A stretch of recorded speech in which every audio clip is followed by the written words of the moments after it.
The first part of the branch and bound algorithm that we'd like to dive into is the bounding part.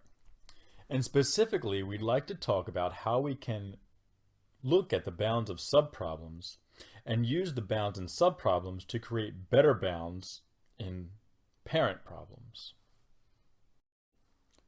We're going to stick with the same setting where we're trying to maximize some function over a feasible region P. We've split the feasible region once into subsets P1 and P2. And now we ask ourselves the question, if we've computed upper and lower bounds in P1 and P2, how can we combine these upper and lower bounds into an upper and a lower bound for the original problem at P? The answer in both cases is actually pretty straightforward. Let's suppose that we're computing an upper bound by looking at a relaxation to our original problem, and we're computing a lower bound by finding a feasible solution to our original problem. Then we know that if we have a feasible solution in our subproblem at P1 and our subproblem at P2, that our optimal solution is going to be at least as large as the feasible solutions that we found in each one of these subproblems. And so we can find a lower bound, z under hat, for our original problem P by taking the maximum of these two lower bounds. A similar thing is going to hold for the upper bounds. If we have an upper bound in our subproblem P1 and an upper bound in our subproblem P2, then our optimal solution is going to be at most the maximum of these two upper bounds. That's because these two upper bounds form an upper bound on our original optimal solution. And so we can formulate an upper bound to our original problem, z over hat, by taking the maximum of the upper bounds in our subproblems. We'll analyze both of these situations a little bit more thoroughly. In the lower bound situation, it's always pretty straightforward. The only way we can generate a lower bound to a maximization problem in the usual cases is to find a feasible solution. And so if we look at the feasible solution in our subproblems and take the maximum of these two feasible solutions, that's going to be a lower bound on our optimal solution.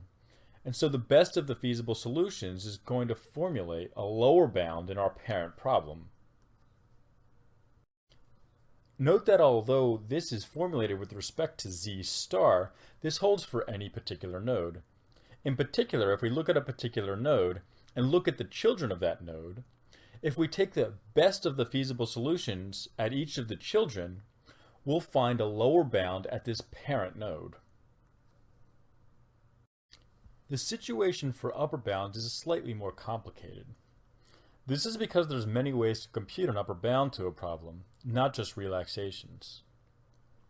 Here we're going to generalize the idea of an upper bound and show some general properties about it.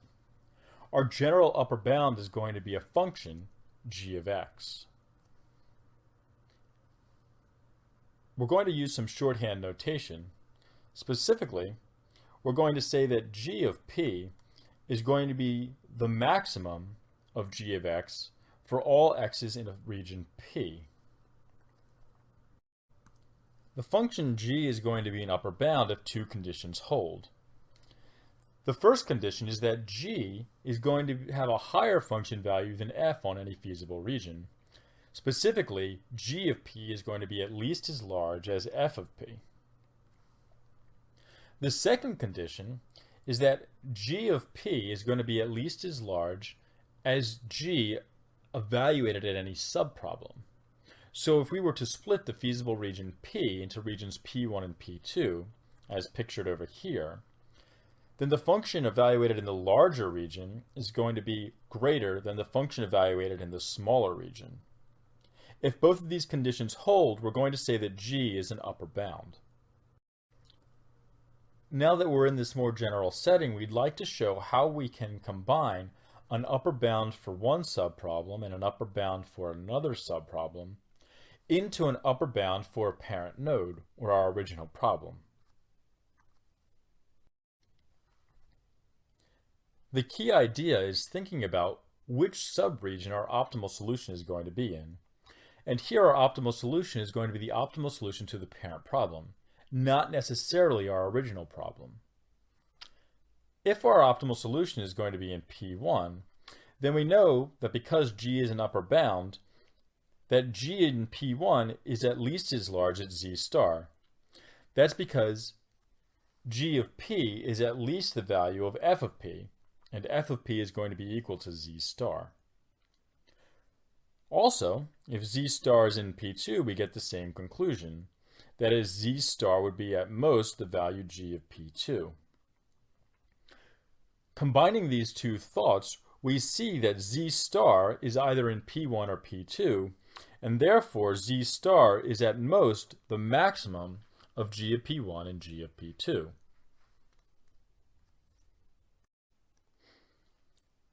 Now we can use the second property to say that G of P is at least as large in the superregion combining P1 and P2.